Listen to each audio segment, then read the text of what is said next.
welcome everyone. Thank you for coming. It's 6:33, so I should probably get going so people can be home by dark. And my name is Dave Ingham, and I was reflecting with Mark Hushke this morning before starting that I really hope the talk is more memorable than the treats and the coffee that are over there and the water. So we'll see what we can do. But you're probably asking yourself, who the heck is this guy and why is he talking about AI? So I'm an internal medicine physician by background. Actually, I've worked for many years with Dr. Todd Warner, who some of you may remember from the World War II lecture series last week and his good work on Word on Fire. We practiced together full-time for a number of years, and then probably 15 years ago, our paths started taking kind of similar but divergent paths. Todd really leaned in on the philosophy of Catholic thinking and writing in different places. Mine, I started more in a clinical technology direction. And it started from my work as a physician in the computer, asking questions like, why do we need to click here? Why do we need to see this screen? Because when you go to the doctor, far too often your doctor is buried in the chart. And I always grab my computer, because too often the computer is in between the patient and the doctor. It's getting in the way of the patient and the nurse. And it's not that we don't need that technology, but we need to position it over here so that it's synergistic. It's helping to augment and support that interaction, whether you are in office, in the hospital, wherever you are. Because at the core of medicine, nursing, and medical practice is human-to-human connection. And that's really what we're going to talk about today, the humanity of our existence and our going through this world dealing with new technologies and whatnot. And now, I'll also caveat, I like caveats. I am not a theologian, okay? Shocker, I know. Well, we certainly will have lacings of faith and good words from our Holy Fathers over the years and from the Bible, the good book. I'm going to lean more on the reason side of fides et ratio, okay, faith and reason. We're going to lean more on the science side of it and using our logic and our philosophical approaches. And that's what I'm trained on, and that's it's not that the faith part isn't important, but for this talk and my perspective, we're going to lean a little more on that ratio side. So the sailboat and the ocean liner. There's a famous Catholic philosopher named Romano Guardini, a priest and writer from the early 20th century, and he was up at Lake Como in northern Italy writing a series of essays that are rather famous. And he saw a beautiful sailboat gliding across the lake and reflected how wonderful it was, how in harmony with nature it was. Though it's using technology with the sail and the jig and the rudder and all this, it's really harmonizing the sailor's knowledge, their skills, with that of nature, with the waves. And he remarked what a beautiful thing it was. That's in contrast to an ocean liner, which really is a technological marvel that is meant to overcome nature, to power through the wind, power through the waves. And it's not that it's always bad to be on an ocean liner, but we need to keep in mind when we are really our technology is really in harmony with nature, when it's really powering through it. And when we're on that ocean liner, we need to think, who's our captain? Where are we navigating to?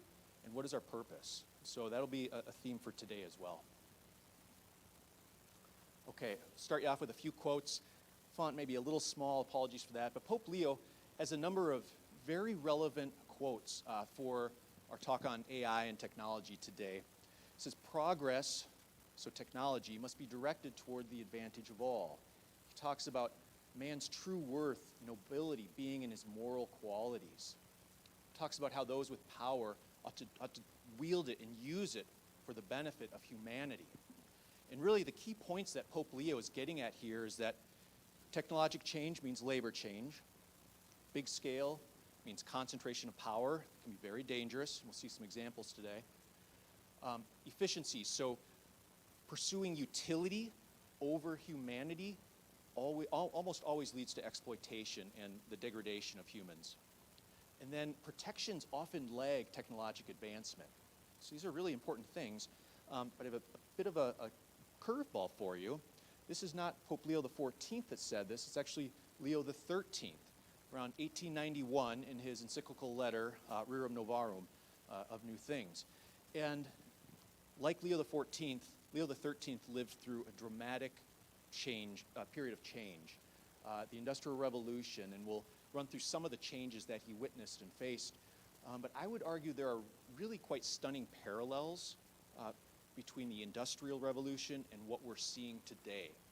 And as the Industrial Revolution mechanized movement and really relieved a lot of physical labor, there's some question of whether an AI revolution will do the same for cognitive labor. It will relieve a lot of the thinking.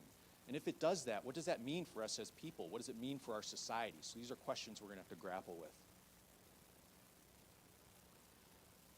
We're going to cover this in about 4 topics. We're going to talk through kind of what AI is, and most importantly, what it is not. Cover a little bit of Catholic perspective on technology, including AI, the good, the bad, and the ugly of AI. So how is it helping us? How is it hurting us? What are some of the really worrisome pieces of it? And then Leo XIV's recent encyclical letter, Magnificat Humanitas, we'll talk through that. I will ramble for about an hour here, then we'll take some questions. And so just to give folks a bit of a timeline on how long you'll be here. All right, let's go through what it is and what it isn't. It's really hard to pin down or define what artificial intelligence is. I like to define it or describe it as software or a program that can perform tasks normally requiring human judgment. So recognizing patterns, being able to summarize and synthesize information, being able to translate things, being able to quote-unquote understand, all right?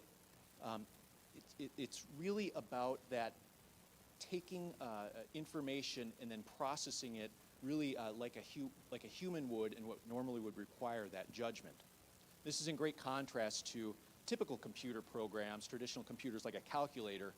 All it can do is follow the explicit instructions that are printed there for it, that are programmed into it. So it can calculate stuff. If you tell it exactly what you want, it'll follow the instructions exactly, and it'll do it. AI is more nimble than that. It can do lots of different things. It's more akin to C3PO than your Texas Instruments that some of us had in high school, okay? Now there's one particular, and there's lots of different forms of AI, but one particular one is what we call generative AI. And some of you may have used ChatGPT or Grok or Claude or Gemini. There's a few different ones out there. And these are ones that are specifically designed to work within text and spoken language. And you can ask it questions like you're asking a human. It can translate stuff. It can create recipes. It can explain things. Really is quite versatile in that spoken and written language. So how big is generative AI? You've probably all heard of it. Well, it's kind of a big deal, as my kids would say.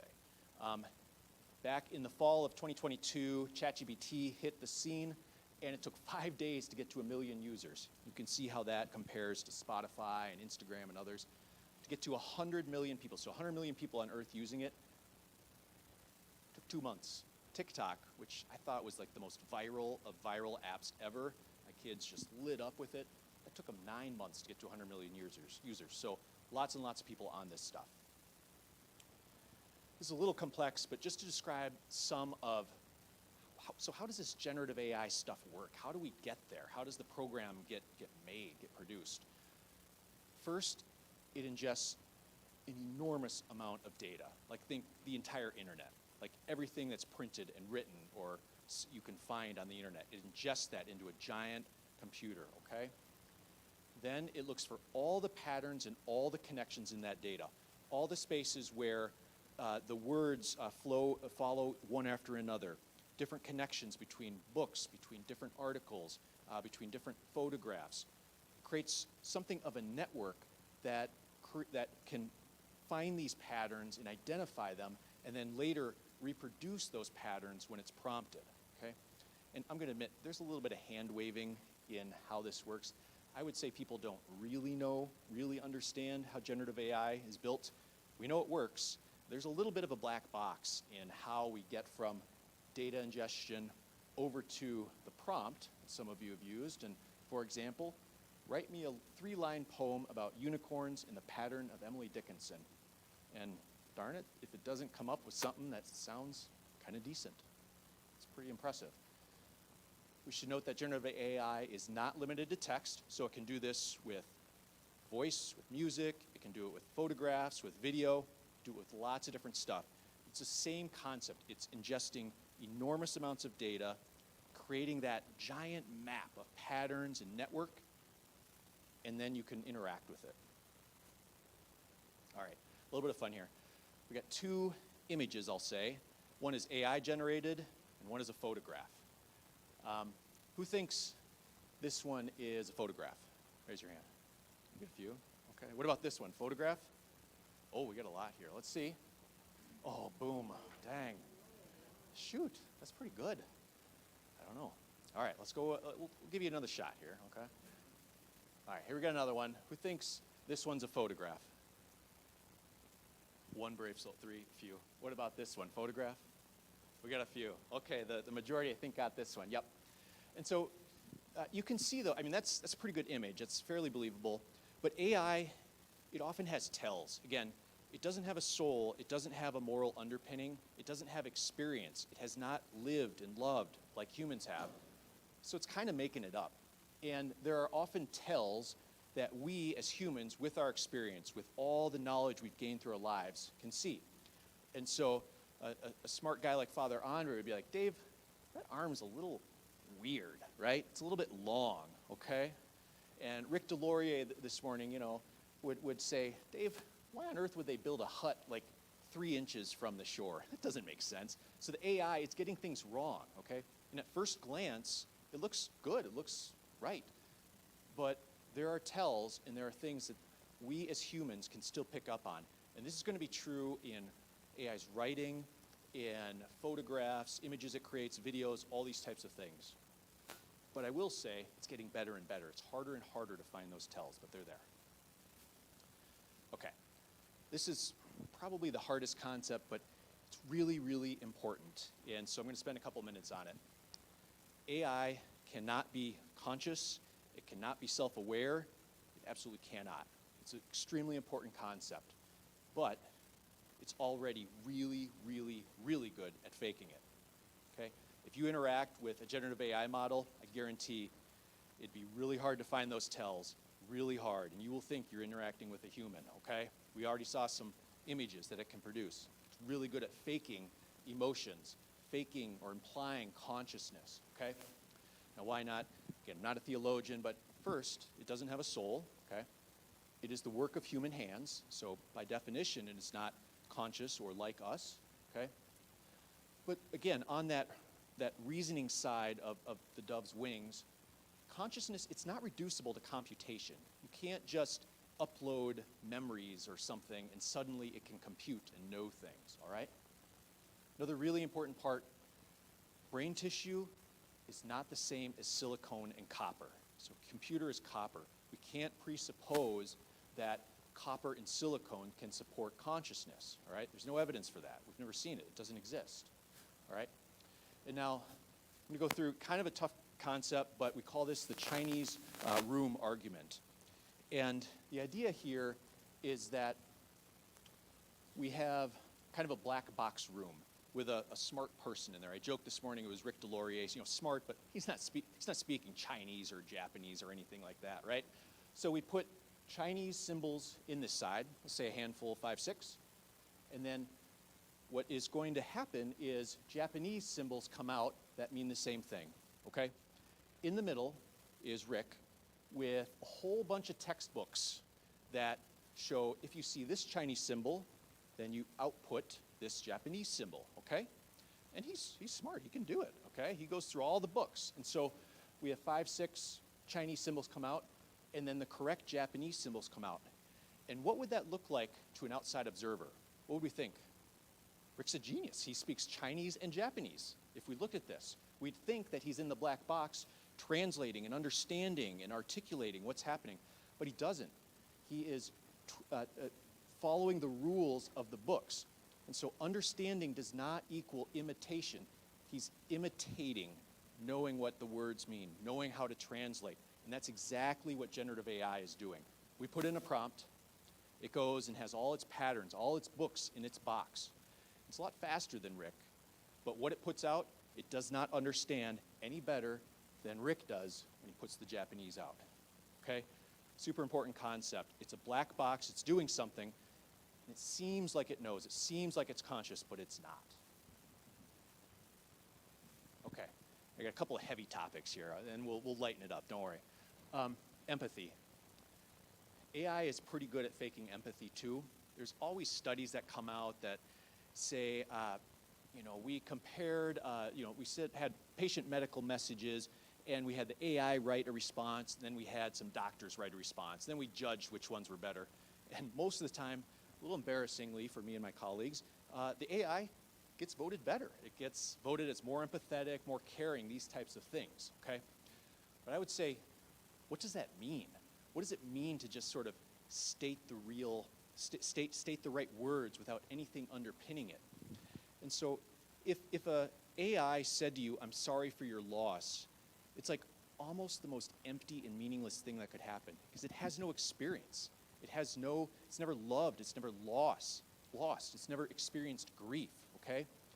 And really what you need for empathy to be present is that moral peace, that experience, that humanity sitting behind those words, supporting those words, really being those words.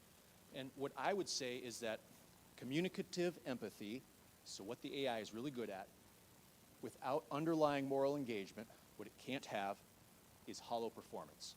And so we're going to see a lot more AI communicating, writing messages, and it's not always bad, but when it's writing back to you about your sniffles, that's probably fine. I'm sorry you got sniffles. But if you have cancer, if you have a serious illness, you're going to want a human. You're going to want that real moral underpinning and real experience and trust that sits underneath the human. Okay, well, I thought I was going to get lighter. A little bit. Bear with me. So, anthropomorphism. We do this with lots of things. We do it with inanimate objects. We kind of impart human qualities and kind of talk as if they're real, as if they're human and they can think and love and these kinds of things. And even pets, and as much as we love golden retrievers, they're not humans, right?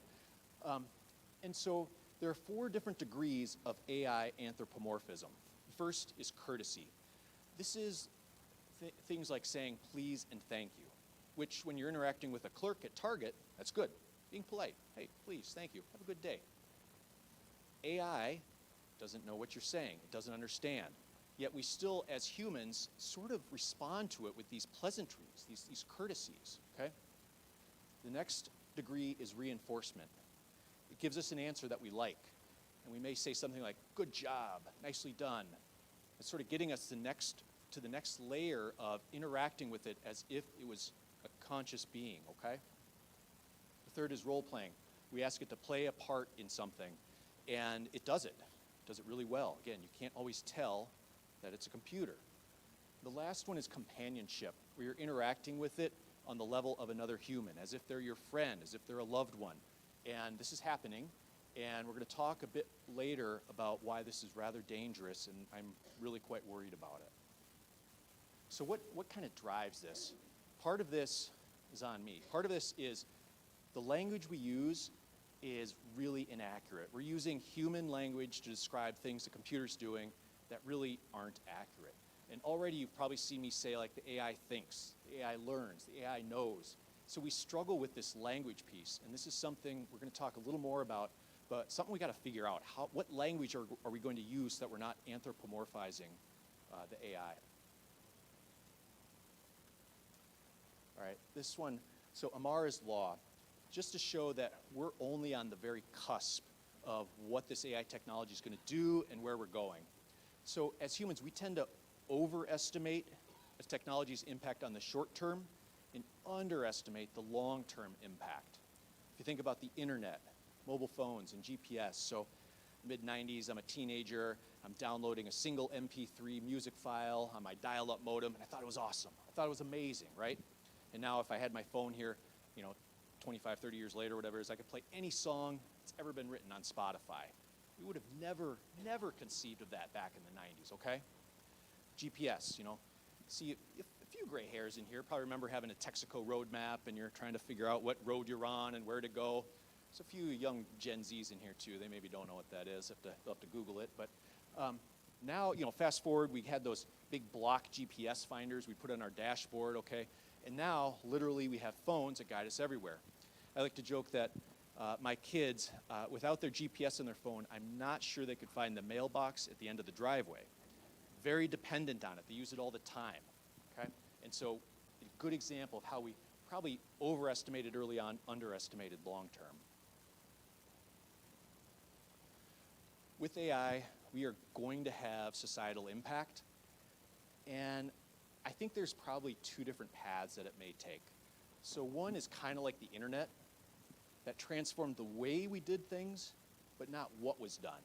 So back in the day, many of us, Todd, Father, and I, we were probably the human remote control for that big console TV. We go up and change the channels, okay? But the family sat around as a family unit watching it, right? Now we sit around, we watch Netflix. It's streaming, it's a little different, you have more options, not just 3 channels, that turn off at 10 p.m.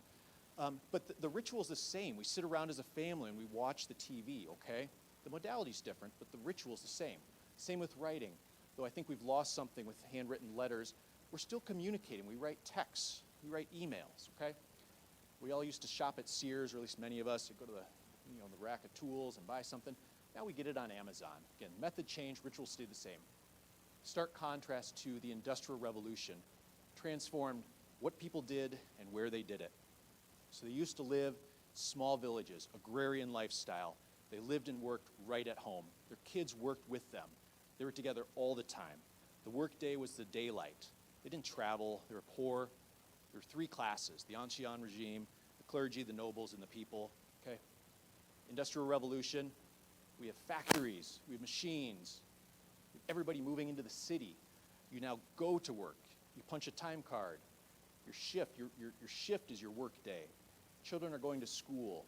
Consumerism emerged. Not all these things are bad, but you can see how the rituals themselves changed dramatically with the Industrial Revolution. And some people are asking if we're going to see a similar disruption with AI, similar level. All right, so we'll shift gears to all right, so we got all this change and all this fancy new technology. What does the church think about it? What's the church's perspective? And first, you can tell I like fides et ratio. Technology and science are actually part of God's creation. It's part of it. God endowed us with the ability to build things, to innovate, to create new things. These are good things. And the church does not reject science or invention. You see, JP2 says, faith has no fear of reason. We seek it out. We trust it. And that's because truth cannot contradict truth. The reason, the science, can't contradict our revealed faith. Okay? It's a very important point. And in fact, church encourages us to innovate, encourages us to develop things. Why would we want to still have, babies dying of measles like, 100 years ago? We don't. So you can see, though the popes often warn us to be cautious when we're using technology to improve our lives. John Paul II says, be cautious that we are being directed towards it helping us to be better people rather than having more. Okay, makes sense. And PB16 says we need to, at the same time, really reflect, be cautious about what we're creating and why we're creating it.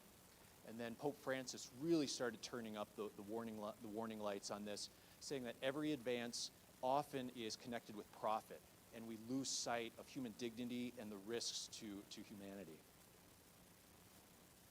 And I like to think of AI as actually being no different from an old hammer, an ancient hammer. And if you can imagine with me, back in the day, caveman days, there's probably a caveman, Bill, who came home to his wife and he's like, honey, you are not going to believe what Jack the caveman next cave up invented. He attached a rock to a stick, and it is amazing. It's amazing. He was able to hammer a stake into the ground. He was able to build a new shelter for his family. It was amazing. It's huge innovation. Biggest innovation I've ever seen. I'm still using a club, right? But as Solzhenitsyn says, the line between good and evil runs directly through the heart of man. So just as that ancient hammer, which I would say is no different than AI, a tool, could build a shelter for a family, good thing. Help hunt a rabbit for dinner, good thing, feed your family. Could also be used to slay your brother Abel. Can also be used to destroy that hut. And we're going to see AI is no different than that. We can use it for good things, or we can use it for really bad things. And yeah, as Benedict said, it really reveals who we are. And Leo really focuses in on two different images. The first is the Tower of Babel. So when we build technology, too often we're building it for pride. We're building it to create power, to concentrate power, control. And I have no doubt, I assure you, there are people building AI right now in order to rival God, to surpass humanity, to become God. They are. And what Leo says we need to do is be more like Nehemiah. He was a cupbearer for the king of the Archimedean Empire in the 400s BC. And what he saw was the walls of Jerusalem in disrepair. Jerusalem was vulnerable. They were vulnerable to attack. They couldn't create an economy. So he went there and he rallied people. And in 52 days, they rebuilt the walls and created a flourishing Jerusalem, safe, good economy, place where they could be together. And so Leo says we need to not rival God, not try to dominate. We need to use AI and these other technologies to help human flourishing, to bring us together. But there's different goals. It's kind of obvious, but companies want to make a profit. Government wants to have control and make sure nothing's getting too crazy. And we as people of goodwill, we want to figure out how we can use AI and other tools to serve humanity, to help our fellow brothers and sisters. And so when we're navigating these waters, we must always anchor in truth. Because without that anchor of truth and following God's will, we are going to get off. We're going to lead to human exploitation and lead to suffering. And we've seen this many, many times. And I like this one from Leo. Illusion to think that simply pursuing our own progress, our own individual, our own society's progress, without caring for others is going to be sufficient to contribute to the good of all. It's not. We need to think about not just ourselves, not just our society, but what we can do to support everyone around us. All right, we'll go through a few of kind of how we're seeing AI actually benefit us and create some really good things in the world, and then some of the bad things, and then some of the things kind of worried about. Okay, so who here uses AI? Who uses it? Don't be shy. It's okay. Okay, we got a fair number of hands. I would argue that every single hand in here should be raised. We are all using it, whether you know it or not, whether you like it or not. If you have a credit card, you're using AI. If you have an email, if you go on Google and search, you are using AI. It is here. It's embedded in all kinds of stuff. If you're on Facebook checking out your grandkids' latest soccer match pictures, AI has looked at you, looked at all your data, and figured out what ads to show you, and whether to show you your friend John's, posting or your friend Seth's posting. Okay, it's all embedded in there. And I joked this morning.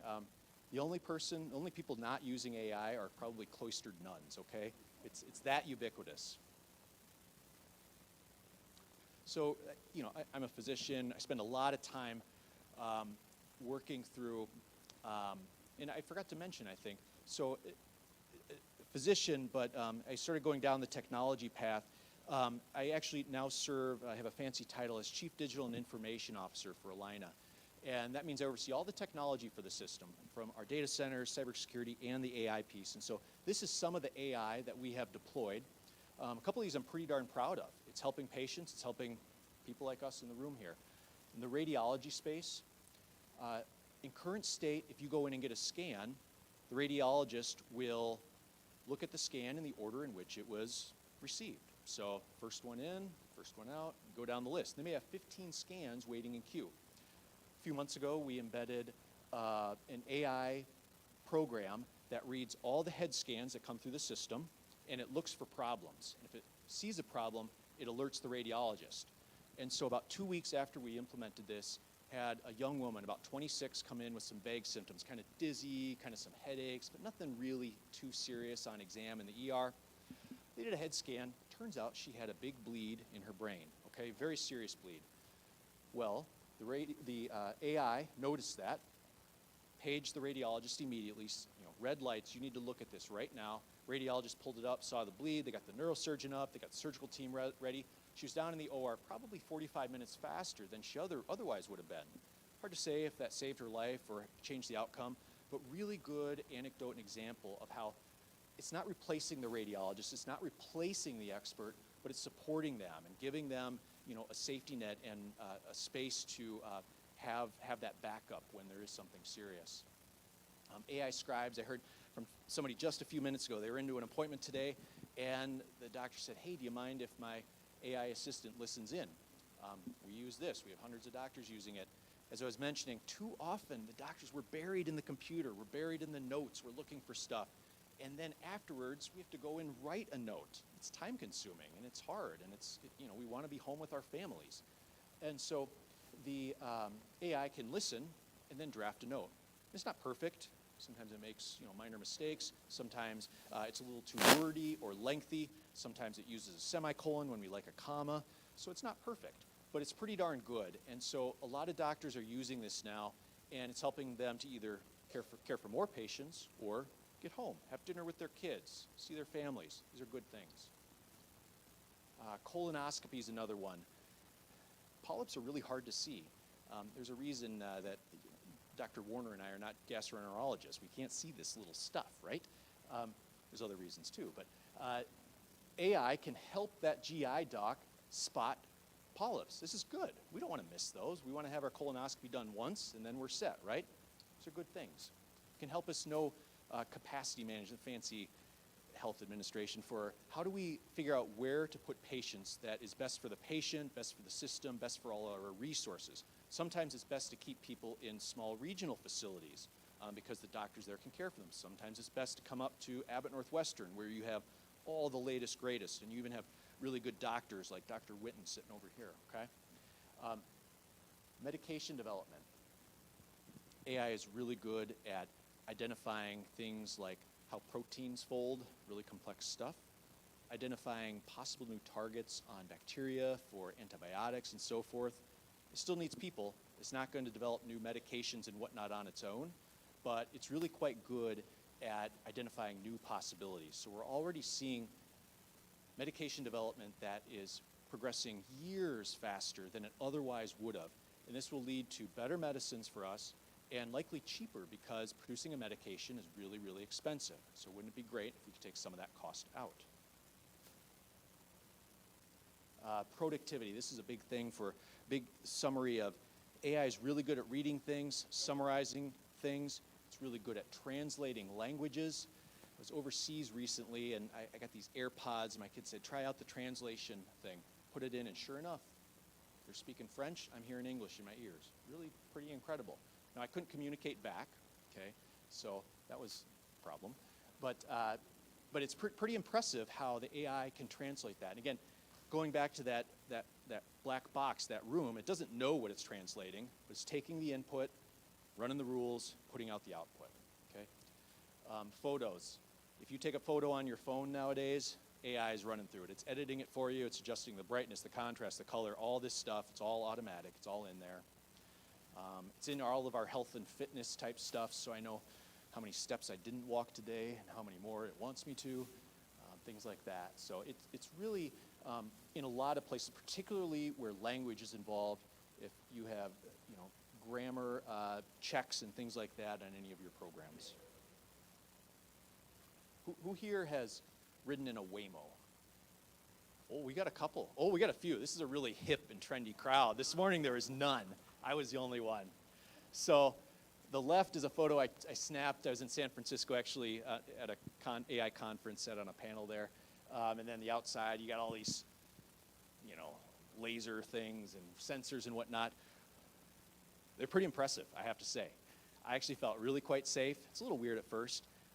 It drove more aggressively than I thought it would. It was like going, it was not messing around. I thought it would drive like my 16-year-old kid who's timid and, oh, there's a car a mile off, doesn't want to turn. It was actually pretty good.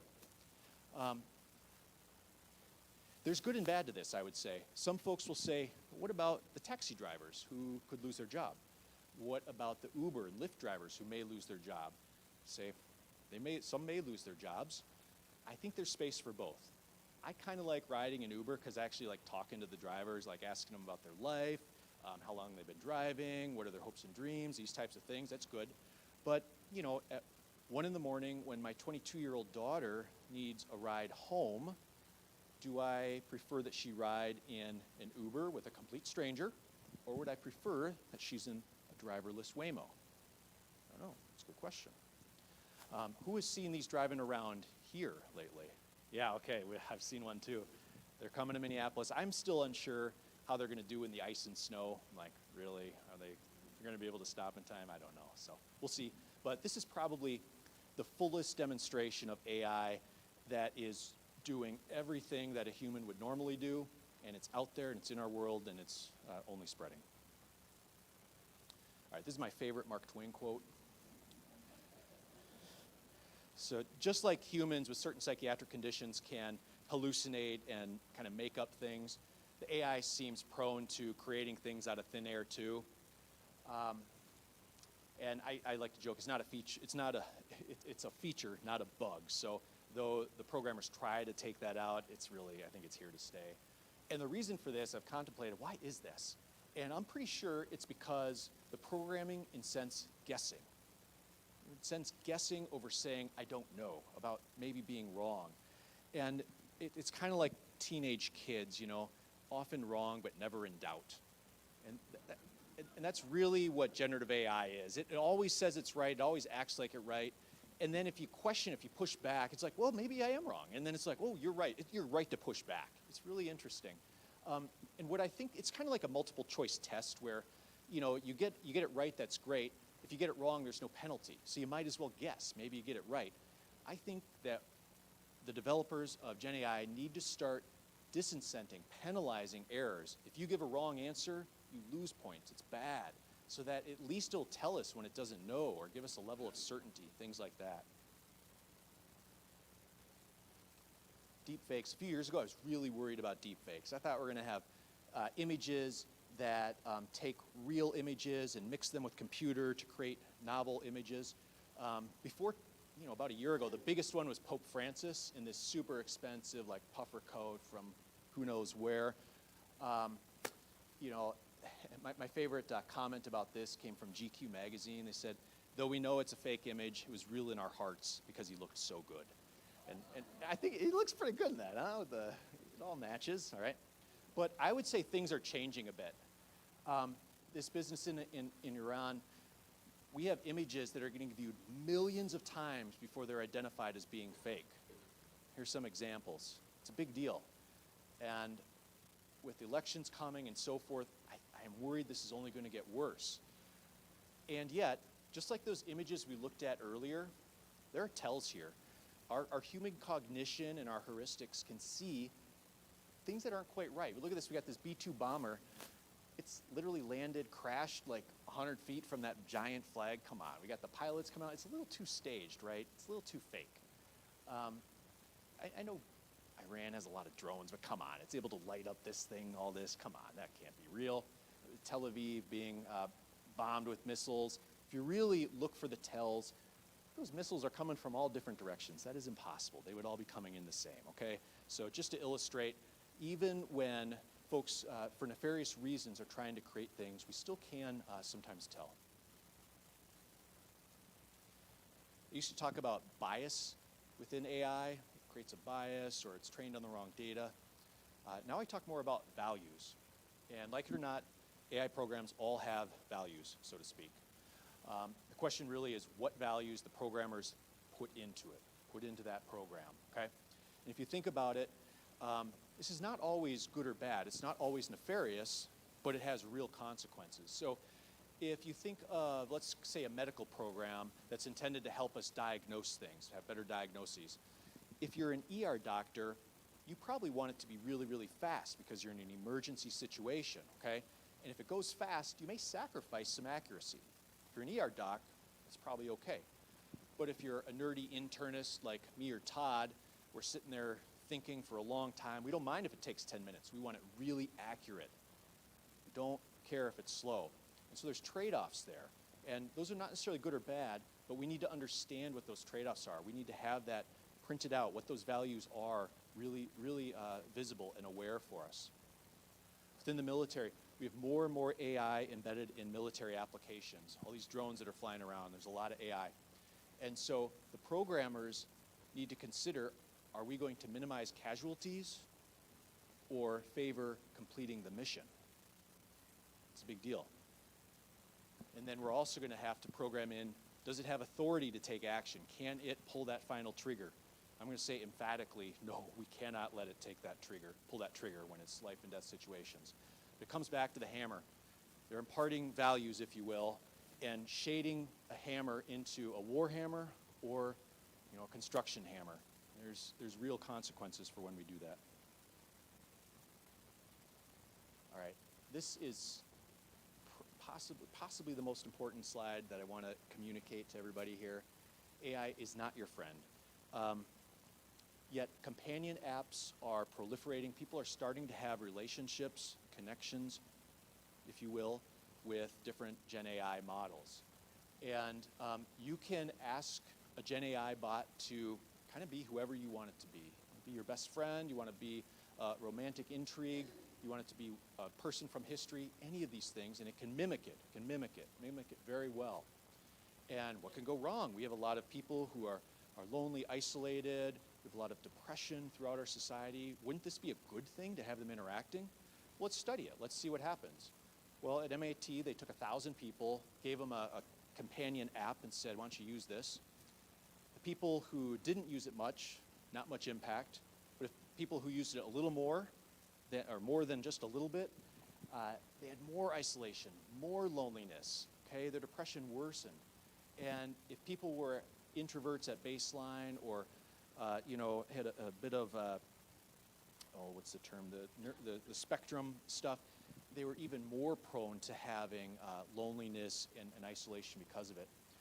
And to build on that, there are many examples of young people interacting with AI and talking about being suicidal and what's wrong in their life, and many have actually taken action and ended their lives at the suggestion of the Gen AI. Now, the developers are trying to improve that and put safeguards, but the consequences of interacting with these things are very real. And what can happen is that it can distort their reality. It can reinforce their bad ideas. And as I reflect on this, there's a psychiatric condition that's a lot like that, where our own mindset gets reflected back to us continuously. It's called schizophrenia. You have two minds, if you will, speaking back and forth, but it's really one mind, and it self-reinforces. And that's a lot what Gen AI is doing. It's hearing what we're saying, listening, hearing, and then reflecting that back and trying to get us to interact more and more. So there's a lot of danger with that. And so the really important thing that I would say is be very cautious talking with AI. Don't let children use Gen AI. If you're a child of the 80s like me, you'll remember Teddy Ruxpin. Pretty harmless, this cuddly bear that had like 4 trite sayings it would have.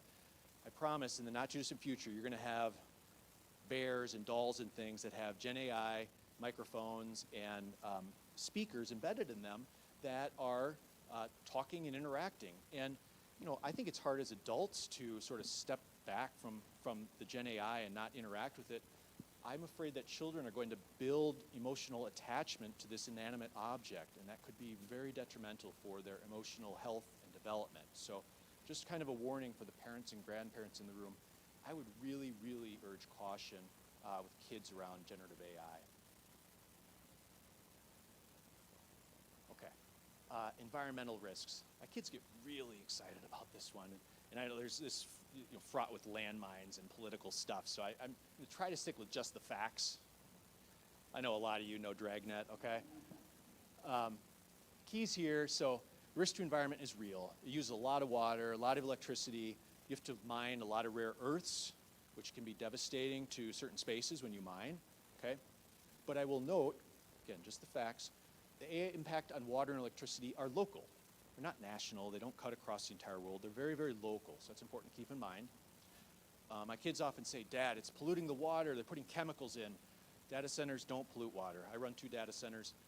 We don't pollute the water. We don't put any chemicals in. You run it through to cool stuff, and some of it evaporates, some of it goes back out, but there's not chemicals going in like factories and mines, okay? It's different. I'm not saying these are data centers and things are good, but let's seek the truth in what they are and aren't doing. And what I like to point out to my kids when they're on my case, saying that puppies and kittens are dying because I chat GPT'd something, that's a joke. Worldwide, we utilize about 30,000 terawatt hours electricity per year. It's a ton, okay? If we scoot to the bottom, AI, we use about 100 terawatt hours. But all the streaming we do, all the TikToks they watch, all the Netflix we're watching, that uses 3 times as much electricity and water and all the rest that all the AI that the world is using. So just to put a little bit of perspective there, and to caveat, the AI percent usage is increasing. So this is something we should be worried about, we should be looking at. But I would encourage us when we're talking about consumption of electricity and water from AI, I think we should be asking us, what about this one? What about all the other things that are consuming that much and more? So that'd be my push on the environmental piece. Okay, shifting gears. It turns out in World War II that the Netherlands had the highest percentage of Jews killed in Europe, okay, of all the other countries. About 75% of Jews were able to be killed by the Nazis. Anybody know why? Because the Netherlands had really, really good records. They knew who everybody was, they knew where they lived, they knew who was a Jew, who was not, who their brother was, where they grew up. They knew everything about them. The Nazis came in and they're like, yep, we need to get the SS rounding up all the Jews. And they said, whew, look at these records. Dang, they are accurate. They tell us exactly which house to go to. And that's what they did. And really terrible. And what I'm afraid of is with AI, Big Brother can now afford to watch each and every one of us all the time, 24/7. It's not that that's happening right now, but it is possible, and it is coming. And in some countries like China, it probably already is happening. Put into perspective, these numbers, who knows how accurate, but it's very, very expensive to run a surveillance state. It takes a lot of people and technology and stuff to run a surveillance state. What is going to happen, though, AI is going to make it cheaper and easier and faster to run an oppressive dictatorial state than ever before. It's going to be way cheaper. It's going to be fractions of what East Germany was able to do and what Stalinist era Russia was, or USSR was able to do. And so this is something I worry about. I think in the US we have some protections against this, but I think in countries where it is more of an oppressive regime, this is going to become a real problem. And with that, we risk continuing to see a concentration of power with this technology. And if we look at history, new technologies almost always concentrate power in those who can afford to build the technology, who can harvest or find the raw ingredients to make it work, and who have the skills to do it. Look at the printing press, very few early on. All the information was controlled by those with just a few printing presses. The telegraph is a very interesting one. First time that communication was separated from transportation, and information itself became a source of concentrated power, okay? AI is not unlike some of these. It's very costly to produce. It requires a ton of data, so scarce resource, and it requires a lot of skill, so a lot of special programmers to build and develop. And so I think there's risk that AI will enable concentration and power in concert with all that information gathering and Big Brother monitoring that is increasingly possible. Okay, we've been down kind of in the depths and maybe scaring the kids, I don't know. We're going to start coming up a little bit here. So AI assistance can be good.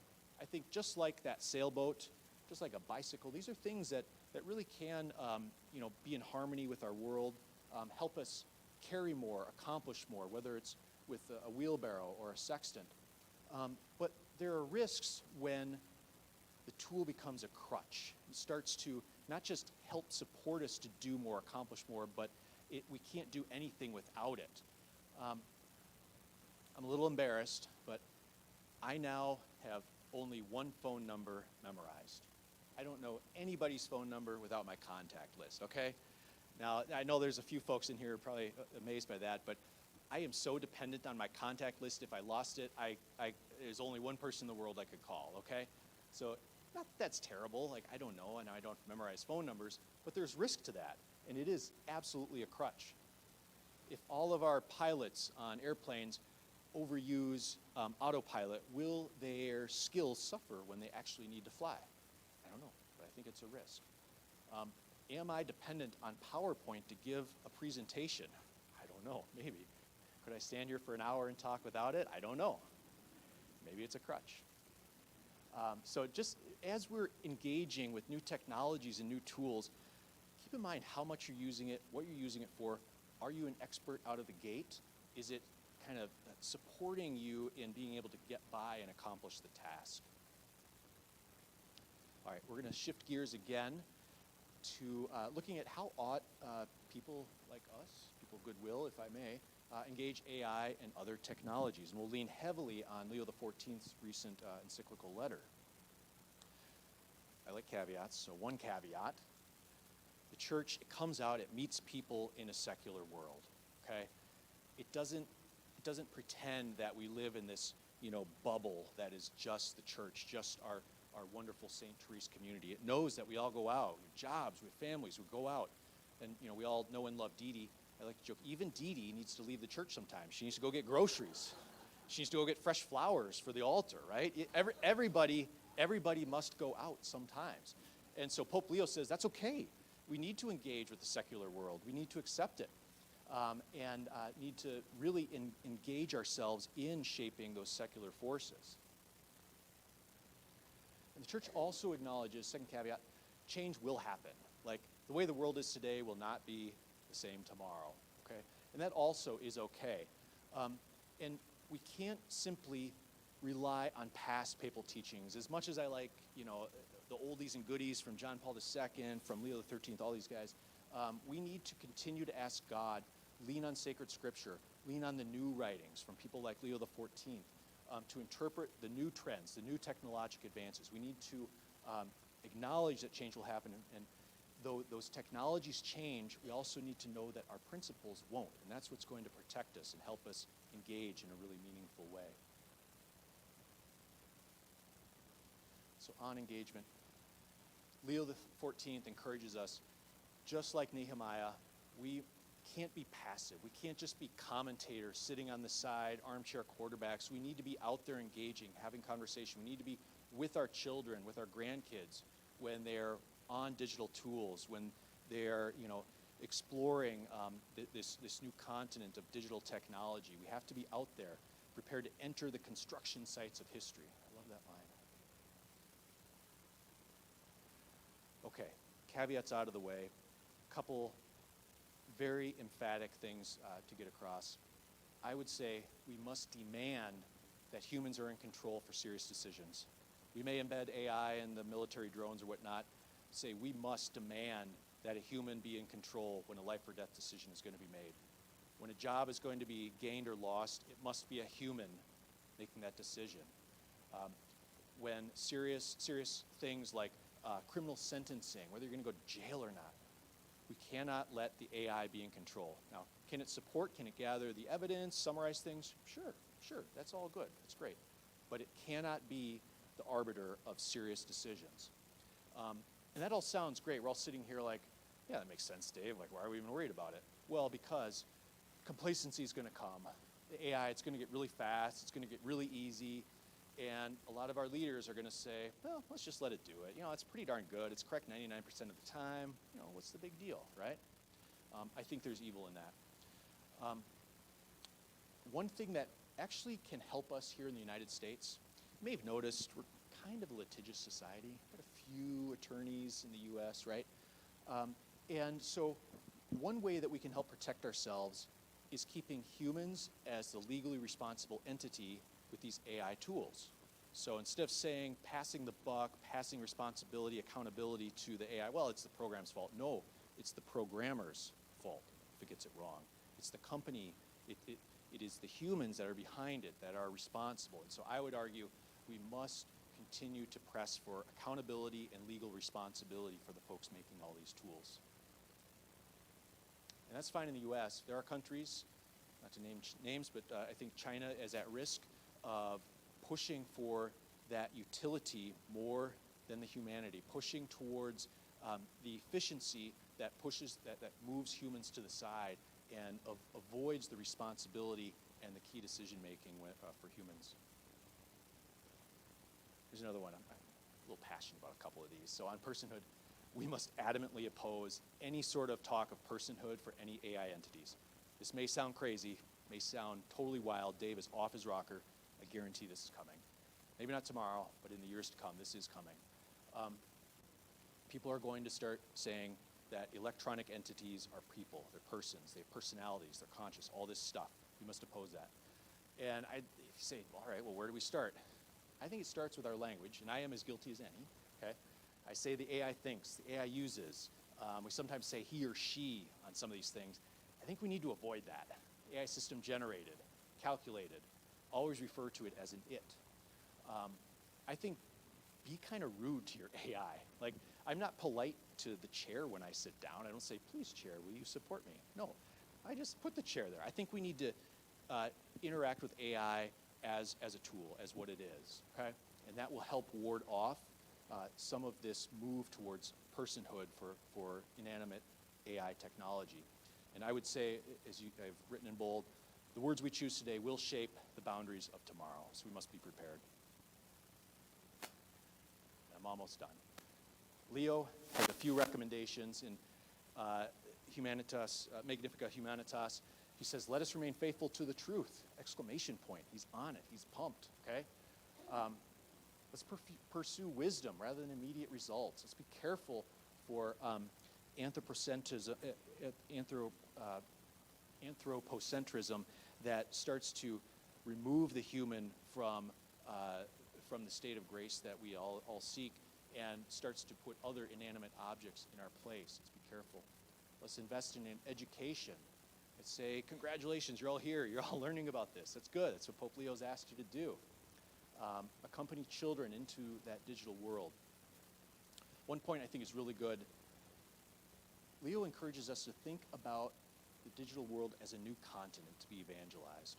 Just like North and South America were once new land to go out and preach the gospel, to be missions. Just like much of Africa is now, he sees this digital world as a place for us to go and engage. And we see a lot of that happening, whether it's through things like Dr. Warner on Word on Fire and Bishop Barron's activities, Formed, Father Mike Schmitz, these types of things. We have missionaries out there, and we need to encourage them and support them and foster more. Cultivate relationships, gather as Christians. When there's pancakes after Mass, stop, have one, have sausage and some coffee, okay? Let us love justice and peace. Look at the working conditions behind our devices.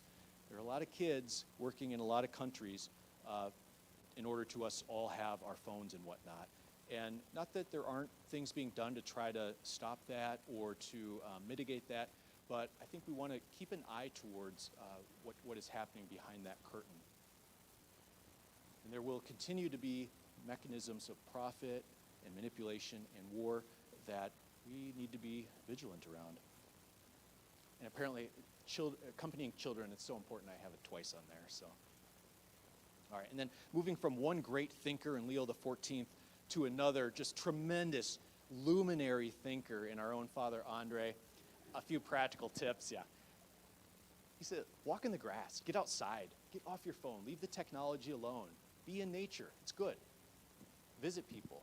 Like I was saying, it's okay to text message people, have FaceTime with your kids, that's good, and go visit them, be in person, spend time. Don't let one dominate the other. When you are engaging a new technology or feeling that ping like, gee, I really want to spend more time on that TikTok or that whatever, ask yourself, will this help me become more saintly? Will this help me get to heaven? Is this bringing me good, or is this leading me into a bad spot? Is it leaving room for silence and prayer? And, I'd always suggest put that down, go find a cat to scowl at and a dog to smile at or pet. All right, almost done. And I would encourage us, lean on our cardinal virtues. So know when not to trust AI. Be prudent. Use your judgment. Use your experience. It's there. We want to ensure AI serves everyone. Again, resist that dependence on AI and other digital technologies. And it's going to take a lot of courage. Honestly, we are inundated with new tech, with all this AI stuff. We need to be stalwart and really aware of the pressure to a utilitarian and efficient state. So in closing, in this era, really what Pope Leo is getting at is that we must remain human. We must lean on the things that make us who we are, the experience of the grief that we've suffered, the love that we have poured out, and have that be paramount in our lives. And be cognizant that a lot of people are trying to build that Tower of Babel, a lot of them. They want to rival God. They want to overshadow God. And let us be more like Nehemiah and rebuild these walls of Jerusalem in order to protect us and build a flourishing Catholic society. So, all right. Happy to take questions, comments, thoughts, insights. Okay, here we go.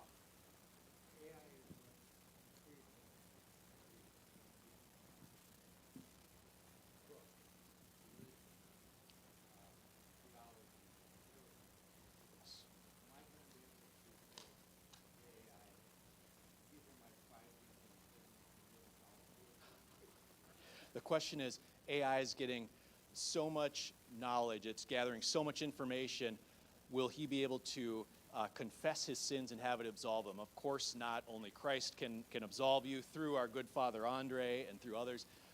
But I guarantee you it'll give you an opinion on those venial sins. I guarantee you put into ChatGPT right now, I did this and that, I had too many cookies last night.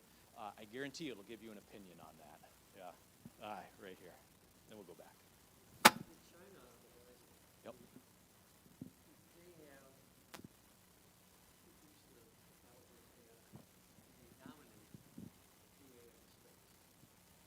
Vladimir Putin thinks that if they dominate the AI space, they will dominate the world. I don't know if he's right or not, but it's a tricky thing. So China gets a lot of the headlines when they build a new model. Their models are not as good as the U.S. ones, to be honest. They're not built on the best architecture, and they don't have the same capabilities. They get a lot of press, though. But I would say, yes, they could surpass us if they build better models and build models that can manipulate our data, manipulate all the things in our country. And so we must be vigilant for that. We must encourage our leaders to be vigilant for that. And I think we need to be cautious to balance that we're not just trying to build the bigger AI model.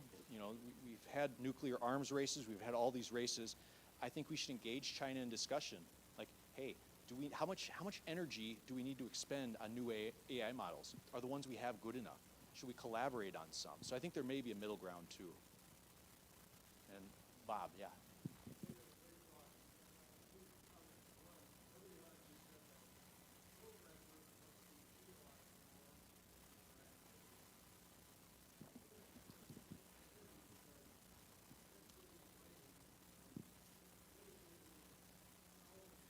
Yeah.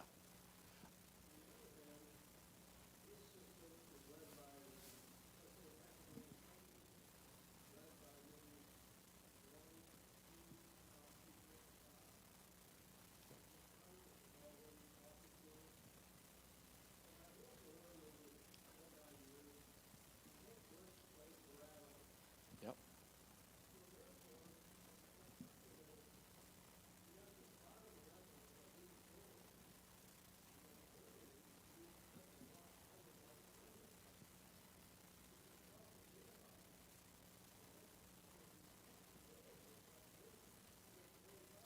And that's what so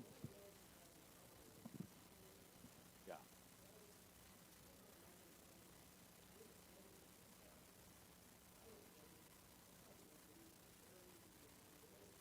Good question, Bob.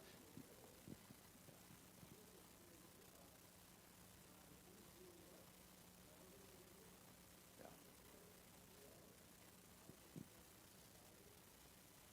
Yeah.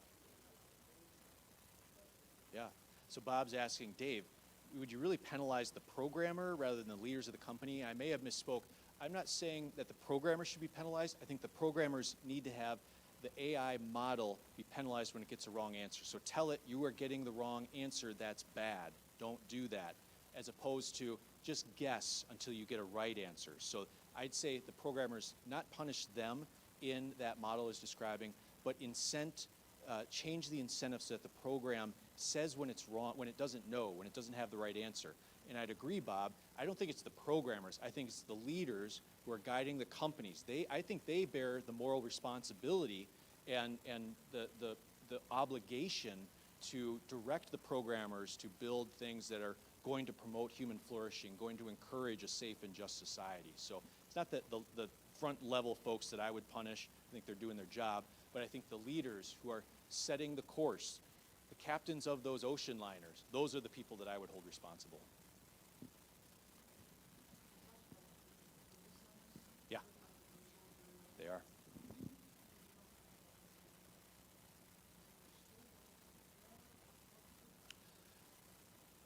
Yeah, so the question is, what's the big deal with data centers? Why are we worried about them? Are we over-indexing on that?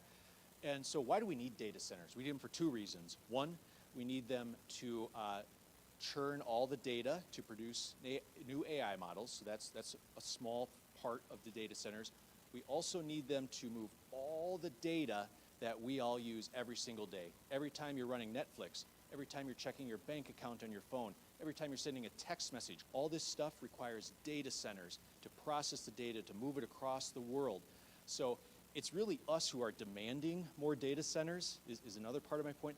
We keep asking for more digital tools, higher resolution TV shows. All this contributes to we need more data centers. Now, new AI models, the companies who want to build new ones, that also contributes to them.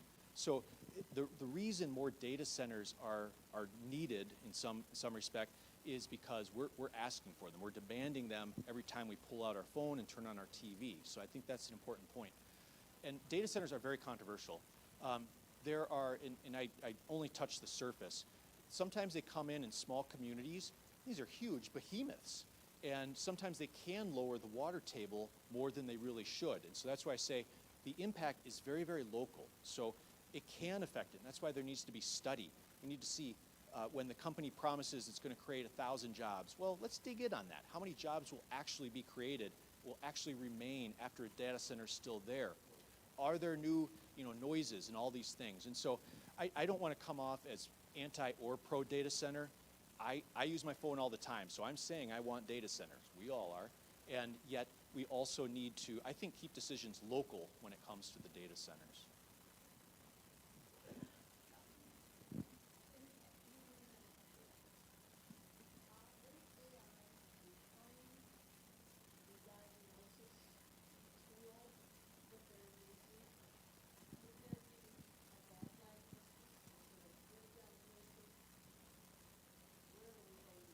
Yeah, sure.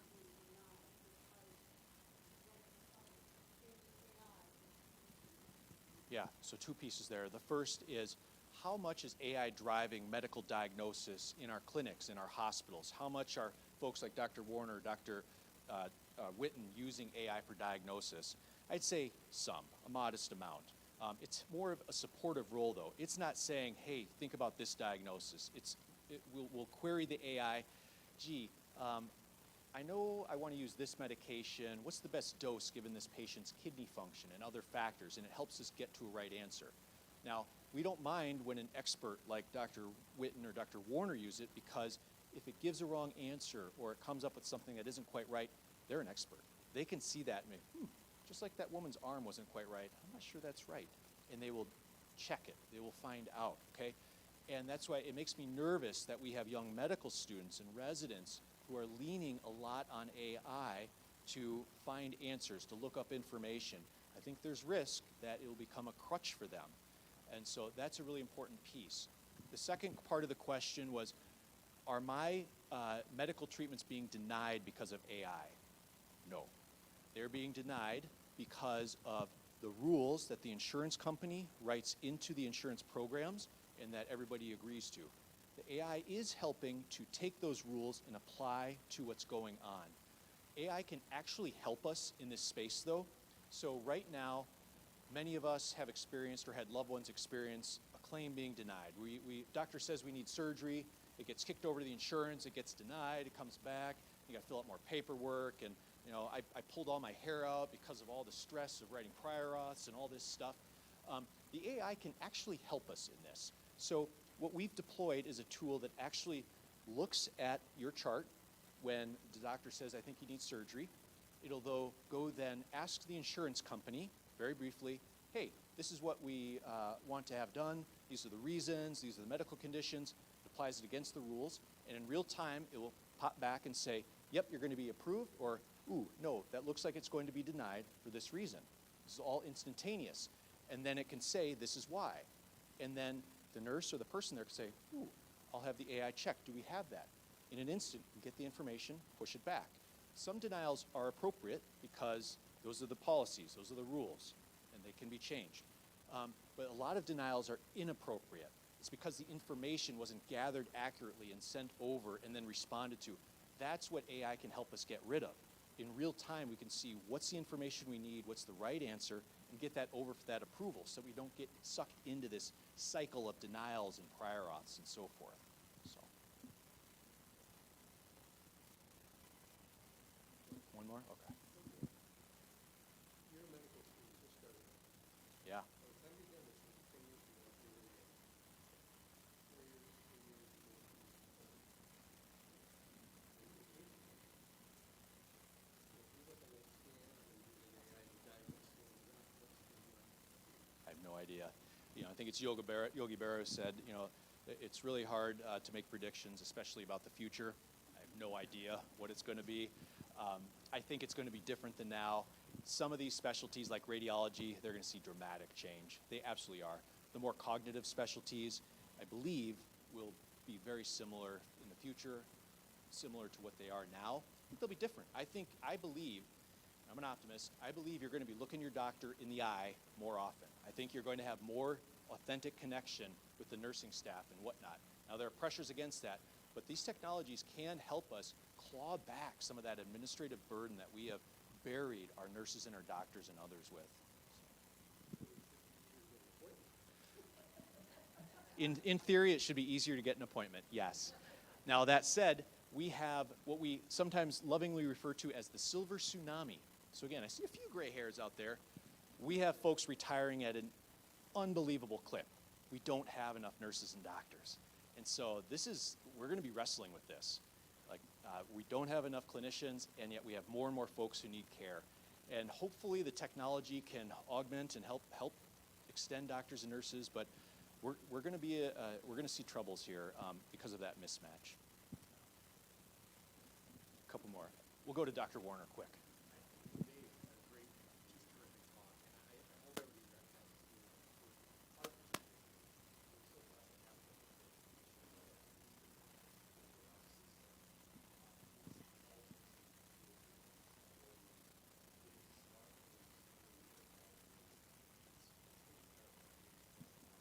Thanks, Todd.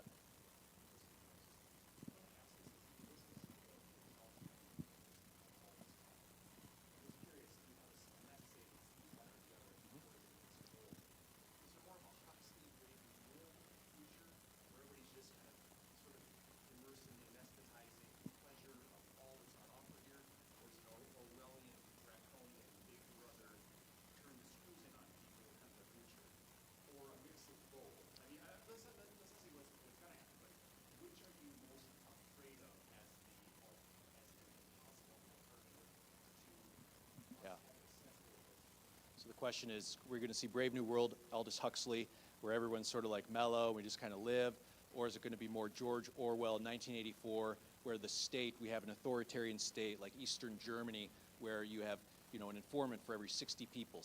Probably 1 or 2 people in here would be informants. Which are we going to see? I think it's going to be potentially both. And I think it's going to depend on what country you're in. If we do see a revolution like the industrial, I think there's going to be countries where it is that we're all just sort of in this mellow state and whatnot. But I think countries that have authoritarian regimes, it's going to be 1984, and everything's going to be known. You're going to be walking around with a scorecard, that is you, And if you say something wrong, look at the wrong content, that's going to count against you. If you do something to support the state, that will count for you. And I think that will determine what loans you get, where you can live, whether you can have children, things like that. I think that's a very real possibility. Social credit score, exactly. Yeah. And sort of along these lines, folks like Todd and Father Andre, we grew up in the era of the Terminators. So I'm often asked, boy, are we going to see Skynet, this super AI come about that's super intelligent and surpasses everything, takes over the whole world? I don't think so. I think we may see AI run amok. We've asked it to do something, and it kind of gets sidetracked. We say we want to improve something, and it's like, it'll improve. We want to reduce energy consumption in this building. Say, okay, I can do that. I'm going to go cut power to it. I'm going to break the electrical plant. Well, that's not what I meant, okay? What I think, instead of a super intelligent Skynet, like I was saying, concentrated power, you're going to have fewer people who can wield more authority and use it to bring about more power within their own sphere. And in that, it is something like that Skynet. It's just controlled by someone behind the curtain.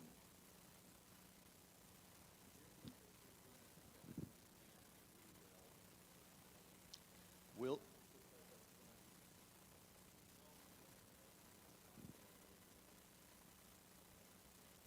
Yeah. Yeah. Yep. Yeah. So the question is, will this impede or take over our God-given human free will? And I would say only if you let it.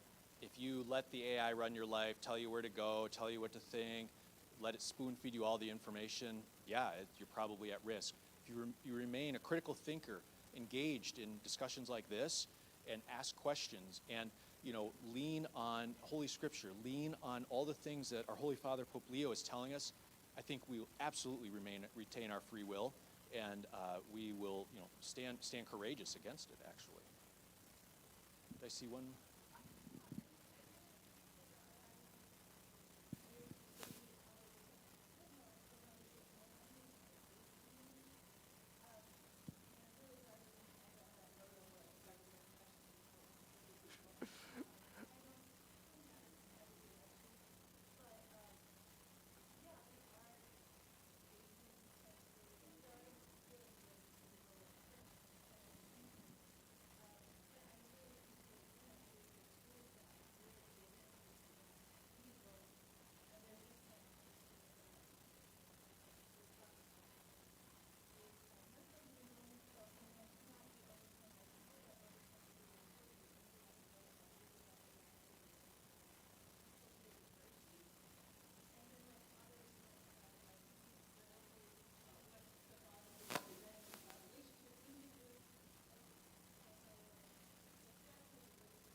We're not fighting alone. I love it.